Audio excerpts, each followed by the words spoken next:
அரசே அரசே, நம் அரண்மனை வாயின் முன் அழுத கண்களோடு தலைவிரி கோலத்தோடு ஒரு பெண் வந்து நிற்கிறாள். அப்படியா? அந்த பெண்ணிற்கு என்ன துயரமோ தெரியவில்லை, நீ கேட்டாயா? கேட்டேன் மன்னவா. அதை பற்றி உங்களிடம் தான் கூற வேண்டும் என்று சொல்கிறாள். அவள் உங்களிடம் நீதி கேட்டு வந்திருப்பதாக தெரிகிறது. சரி, அந்த பெண்ணை உள்ளே அனுப்பு. இளங்கொடி போன்ற பெண்ணே, நீ யார்? அழுத கண்களோடும் எம்மை காண வந்த காரணம் என்ன? உனக்கு என்ன வேண்டும்?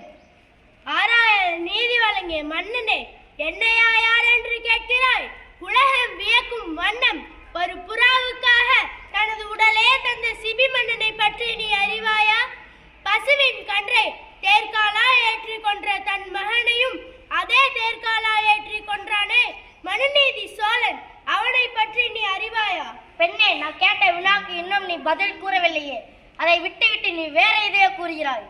இழப்பின் அருமை தெரியாத மன்னனே, இதுவரை நான் கூறிய பெருமை மிக்க சோழ மன்னர்கள் வாழ்ந்த புகார் நகரமே எனது ஊர்.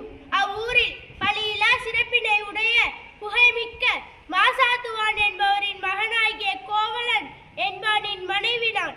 எனது பெயர் கண்ணகி. ஓ, இப்போதுதான் புரிகிறது. அந்த கல்வன் கோவலனின் மனைவியா நீ? போதும் அண்ணா, என் கணவனை இகழ்வதற்கு உனக்கு என்ன தகுதி இருக்கிறது?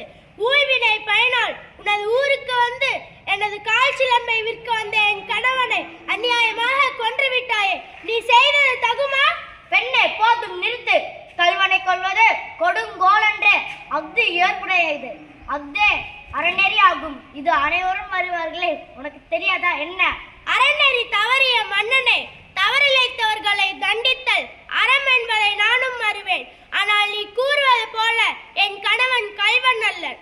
அவனிடம் இருந்த சிலம்பும் அரசிக்குரிய சிலம்பன்று. அச்சிலம்பு என்னுடையது. அரை சிலம்பு இதோ என்னிடம் உள்ளது. எனது கால் சிலம்பு பரல் மாணிக்க கற்களால் ஆனது. பெண்ணே, நீ சொல்வது உண்மை அன்று? அரசிக்குரிய சிலம்பின் பரல் முத்துக்களால் ஆனது.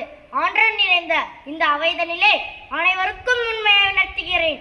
யாரெங்கே கோவலிடம் இருந்து கைப்பற்றிய சிலம்பு இங்கு கொண்டு வா.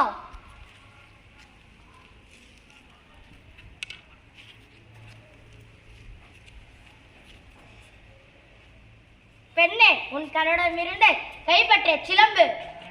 நீதி தவறாதவன் என்று போற்றப்படும் மன்னனே, என் கணவன் ஒரு தவறும் செய்யாத என் கணவனை கொன்றது உனது அறநெறிக்கு இழுக்கு என்று இதோ நான் மெய்ப்பிக்கின்றேன். இங்கே பார். தவறித்து விட்டேனே. பிறர் சொல் கேட்டு பெரும்பிழை செய்து விட்டேனே. யானோ அரசன், யானே கல்வன். இதுவரை என் குலத்தில் எவரும் செய்யாத பழிச்சொல்லுக்கு ஆளாகிவிட்டேனே. இனிமேலும் நான் உயிரோடு இருப்பது தகுமா? நீ எனக்கு வெண்குற்ற குடை எதற்கு? செங்கோல்தான் எதற்கு? எனது வாழ்நாள் இன்றோடு முடிவதாக.